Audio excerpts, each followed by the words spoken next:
Good morning friends, skill YouTube channel में आपकी स्वागत है। मैं आपका दोस्त वशिष्ठ हाजरा। दोस्तों, ये metal, non metal and alloys chapter का 4th वीडियो है। ये सारे MCQs आपके लिए बहुत इम्पोर्टेंट है। आप अगर ITI की स्टूडेंट है तो आपकी प्रिपरेशन के लिए या तो इस टाइप ऑफ सवाल रेलवे, NTPC, सेल, गेल सारे भारतीय एग्ज़ाम में देखा जाता है। चलिए ज़्यादा टाइम ना लेते हुए शुरू करते हैं। क्यूपुला फर्नेस भट्टी का ताप कितना होता है? तो ये बहुत इम्पोर्टेंट क्वेश्चन है। क्यूपुला फर्नेस से जो कास्ट आयरन बनता है, कास्ट आयरन बनाने के लिए क्यूपुला फर्नेस की प्रयोग किया जाता है और उसका टेम्परेचर होता है 1260 डिग्री सेंटीग्रेड से 1340 डिग्री सेंटीग्रेड। ये फर्नेस का टेम्परेचर जो है पायरोमीटर से मापा जाता है और क्यूपुला फर्नेस के अंदर में कोक, चूना पत्थर और पिग आयरन और स्टील का स्क्रैप डाल के बिगला जाता है। ये लंबा खंबे की तरह देखने में एक फर्नेस है। इसको कभी कभी पेड़ भट्टी भी बोलता है। पेड़ मतलब गाछ, पेड़ फर्नेस, ठीक है। और आगे तो क्यूपुला फर्नेस से कास्ट आयरन बनता है। चलिए नेक्स्ट क्वेश्चन। निम्न में से किस रेंज में पिग आयरन में कार्बन की मात्रा होती है? पिग आयरन में कार्बन की मात्रा होता है 3 से 5%। Option number D. तो पिग आयरन जो है इसको सबसे घटिया किस्म की लोहा बोला जाता है, ठीक है, क्योंकि इसमें ब्रिटलनेस बहुत ज़्यादा होता है। अगर हमने इसको ऊपर से छोड़ देते हैं तो नीचे गिर के ये टुकड़े टुकड़े में बिखर जाता है, ठीक है। बट पिग आयरन नहीं बनेगा तो और कोई आयरन हम बना नहीं पाएंगे। Cast iron, steel, wrought iron जो भी बोलो वो पिग आयरन से ही बनता है। पिग आयरन के लिए जो ओर लगता है वो है मैग्नेटाइट, हेमेटाइट, सिडराइट, लिडोबराइट, आयरन पायराइटिस। वो जो स्टोन का आकार में आयरन ओर मिलता है उसके साथ कोक और चूना पत्थर मिला के हम लोग ब्लास्ट फार्नेस के अंदर में डालते हैं। ब्लास्ट फार्नेस से पिग आयरन बनता है, ठीक है। ये सारे जानकारी बहुत ज़रूरी है और यहाँ से क्वेश्चन देखने को मिलता है। नेक्स्ट क्वेश्चन, निम्न में से एल्युमिनियम का मुख्य रासायनिक गुण है? Number A soft. जो एल्युमिनियम जो है ये बहुत सॉफ्ट है और एल्युमिनियम के साथ निकेल मिला के प्रेजेंट टाइम में एक एलॉय तैयार किया जाता है जिसको डुरालुमिन बोलते हैं। और डुरालुमिन से एरोप्लेन का स्ट्रक्चर वगैरह बनता है। ये बेहद स्ट्रॉन्ग है और डुरालुमिन एक ऐसा एलॉय है जिसका स्ट्रेंथ जो है ये स्टील के बराबर होता है और उसका वजन जो होता है वो स्टील से बहुत कम होता है।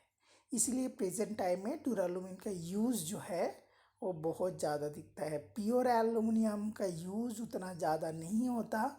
प्योर एल्युमिनियम के साथ निकेल मिला के डुरालुमिन बना के उसका यूज़ होता है, ठीक है। नेक्स्ट क्वेश्चन, धातु के किस गुण के कारण धातु को बार बार मोड़ने पर वो नहीं टूटती? धातु को बार बार मोड़ने पर नहीं टूटती उसके टाफनेस के गुण के कारण, ठीक है। टाफनेस वो प्रॉपर्टी है कि जब कोई वस्तु पर इम्पैक्ट लोड लगता है तो वो नहीं टूटता। टाफनेस मतलब हार्डनेस प्लस डक्टाइलिटी। उसके अंदर में हार्डनेस हो और उसके अंदर में डक्टाइलिटी हो। टाफनेस पाने के लिए जो हीट ट्रीटमेंट करना पड़ता है उसको बोलता है टेम्परिंग। टेम्परिंग करने से हार्डन स्टील का जो ब्रिटलनेस है वो घट जाता है। ब्रिटलनेस क्या है? कोई मटेरियल को अगर लोड लगने पे वो टुकड़े टुकड़े में बिखर जाए तो उस गुण को ब्रिटलनेस बोलता है। मैलेबिलिटी किसको बोलते हैं? कि कोई वस्तु पर अगर हम कॉम्प्रेसिव लोड डालें, अगर वो फैल जाए, मतलब जिस गुण के कारण कोई मेटल को हम पीट के चादर बना सकते हैं, सीट बना सकते हैं, फ्लैट बना सकते हैं, ठीक है, उसको बोलता है मैलिएबिलिटी। नेक्स्ट क्वेश्चन, खुरचन को रोकने वाला गुण कहलाता है हार्डनेस। ठीक है, तो हार्डनेस कोई मेटल का वो गुण है जो उसके ऊपर स्क्रैचिंग, इंडेंटेशन, पेनिट्रेशन, तो इरोड, ये सब होने से रोकता है, उसको हार्डनेस बोलते हैं। हार्डनेस हम लोग डिफरेंट डिफरेंट हार्डनेस स्केल से मापते हैं, उसका डिफरेंट डिफरेंट नाम होता है, जैसे Brinell hardness number, Rockwell hardness number, Vickers hardness numbers, Mohs scale of hardness. तो सबसे ज़्यादा इस्तेमाल होने वाला जो इंडस्ट्री में हार्डनेस टेस्ट करने का प्रोसेस है वो है रॉकवेल मेथड। और रॉकवेल मेथड में जो हार्डनेस को दर्शाया जाता है उसको बोलता है HRC, hardness in Rockwell C scale. ठीक है, और तो ना डक्टिलिटी क्या है, तार बनाने का प्रोसेस। टाफनेस मैंने पहले क्वेश्चन में बोल दिया, मैलेबिलिटी भी बोल दिया। ठीक है, तो मेरा वीडियो अगर आप लोग बिल्कुल इसी तरह प्रैक्टिस करते रहेंगे, देखो ये बातों ही बातों में आपका जो जानकारी है वो काफ़ी हद तक बढ़ जाएगा। ठीक है, नेक्स्ट है, निम्न में से डुरालुमिन और हिंडोलियम एलॉय में 95% क्या होता है। देखो ऐसे डुरालुमिन के बातें तो मैंने पहले ही कर दिए, तो इसका आंसर हो जाएगा एल्युमिनियम। ठीक है, डुरालुमिन और हिंडोलियम ये जो एलॉय है ये 95% एल्युमिनियम। और जिंक क्या है, जिंक देखो कॉपर के साथ जिंक मिला के क्या बनता है, ब्रास बनता है, ब्रास मतलब पीतल। ठीक है, लेड, लेड का क्या गुण है, खासियत क्या है कि लेड का बहुत भारी है। ठीक है, तो जहाँ पर वेट के रूप में लेड की इस्तेमाल होता है, और इंडस्ट्री में लेड का एक अनोखा यूज़ है। अगर कोई मेटल के अंदर आपको गैप चेक करना हो कि बंद हो कंडीशन में दोनों सरफेस के बीच में गैप कितना रहेगा, तो आप एक छोटा सा टुकड़ा लेड उसके अंदर में डाल के अगर कोई मैंने असेंबली को बंद कर देंगे, फिर बाद में उसको खोल लेने के बाद उस लेड को माइक्रोमीटर से या वर्नियर कैलिपर से आप माप लो, तो बंद कंडीशन में आपको उसका गैप पता चल जाएगा। तो जहाँ पे आप कोई भी इंस्ट्रूमेंट इस्तेमाल नहीं कर सकते, वहाँ पे गैप पता करने के लिए हम लोग लेड का टुकड़ा का इस्तेमाल होता है। और कॉपर कहाँ पे इस्तेमाल होता है, बिजली का तार में। चलिए नेक्स्ट, स्टील में कार्बन की मात्रा बढ़ाने से क्या परिणाम होता है। स्टील में कार्बन की मात्रा बढ़ाने से उसकी हार्डनेस में वृद्धि होती है। देखो कार्बन की मात्रा हम बहुत ज़्यादा बढ़ा नहीं सकते, क्योंकि हार्डनेस के साथ साथ कार्बन की मात्रा बढ़ाने से उसके अंदर में ब्रिटलनेस भी आता है। तो हम लोग एक तो पर्टिकुलर सीमा तक ही उसको बढ़ा सकते हैं। तो स्टील में स्टील की प्रॉपर्टी तब तक ही रहेगा कि 1.5% से ज़्यादा कार्बन हम स्टील में मिला नहीं सकते। ठीक है, आप बुक में भी पढ़े होंगे कि स्टील में कार्बन की मात्रा कितना होता है, 0.15 से 1.5% का। तो 1.5% तक ही वो उसका हार्डनेस को बढ़ाएगा, उससे बाद ज़्यादा मिला देंगे तो वो ब्रिटलनेस बन जाएगा। फिर देखो जो कास्ट आयरन में है कार्बन की मात्रा कितना होता है, 2% में, तो उसका फॉर्म ही चेंज हो जाएगा। ठीक है, और ये तो बिल्कुल ये जो कार्बन जो मिला ना, ये पानी और चीनी का घोल तो है नहीं कि आप ऐसे जितना मर्जी मिलाते जाओ आपको मीठा ज़्यादा लगेगा। ठीक है, चलिए आगे बढ़ते हैं। थोड़ा सा माने तो हंसी मजाक भी हो जाना चाहिए पढ़ाई के अंदर में, तो याद अच्छा रहता है। ठीक है, मेरा ये बात आपको बहुत दिन तक याद रहेगा। ठीक है, चाहे मानो और ना मानो। निम्न में किसका प्रयोग किया जाता है पिग आयरन की उत्पादन में, तो पहले ही बता दिया आपको, पिग आयरन की उत्पादन में ब्लास्ट फार्नेस का प्रयोग होता है। तो ब्लास्ट फार्नेस का प्रयोग पिग आयरन में, क्यूपेला फार्नेस का प्रयोग कास्ट आयरन में, ओपन हर्थ क्या है स्टील उत्पादन में, और थोड़ा इलेक्ट्रिक आर्क फार्नेस क्या, तो अगर हम ठीक तो एलॉय स्टील उत्पादन कर रहे हैं तो वहाँ पे इलेक्ट्रिकल आर्क फार्नेस की प्रयोग होता है। नेक्स्ट क्वेश्चन, लोहे और कार्बन का मिश्रण निम्नों में से कौन सा है? लोहा और कार्बन का मिश्रण है स्टील। ठीक है। निम्न में से टीन के संबंध में सही कथन है। टीन किस में सबसे ज़्यादा इस्तेमाल होता है? अधिकतर सोल्डर को टीन का एक मुख्य मिश्रण तत्व होता है, तो इसका आंसर हो जाएगा बी। स्टील का फोर्जेबिलिटी को प्रज्वलित करने वाला तत्व होता है कार्बन। और तो ना फोर्जेबिलिटी किसका ये से प्रभावित होता है? कार्बन से। कार्बन की मात्रा जितना कम होगा तो उसका फोर्जेबिलिटी उतना ज़्यादा होगा। तो कार्बन की मात्रा ज़्यादा हो जाएगा तो हम लोग उसको फोर्ज नहीं कर सकते, क्योंकि उसका ब्रिटलनेस बढ़ेगा, उसके ऊपर मारेंगे तो वो टूट जाएगा। ठीक है। नेक्स्ट है, ग्रे कास्ट आयरन का पिघलाव बिंदु क्या होता है?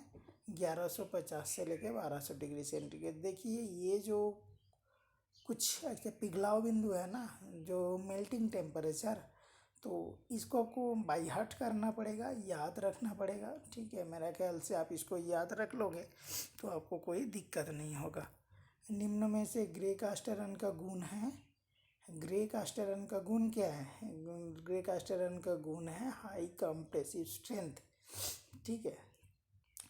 तो कास्ट आयरन के अंदर में कंप्रेसिव स्ट्रेंथ ही ज़्यादा होता है और कास्ट आयरन में टेंसाइल स्ट्रेंथ बहुत ही कम होता है।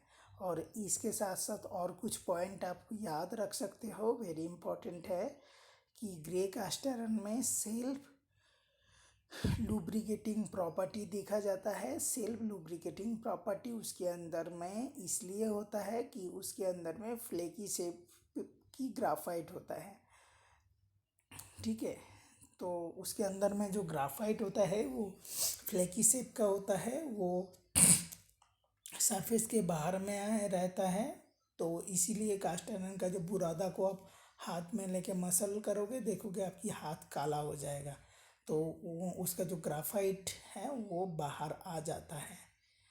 ठीक है। और ग्रे कास्ट आयरन सबसे चीपेस्ट है, सबसे सस्ता है। और ठीक है, इसकी फ्लूइडिटी बहुत अच्छा है।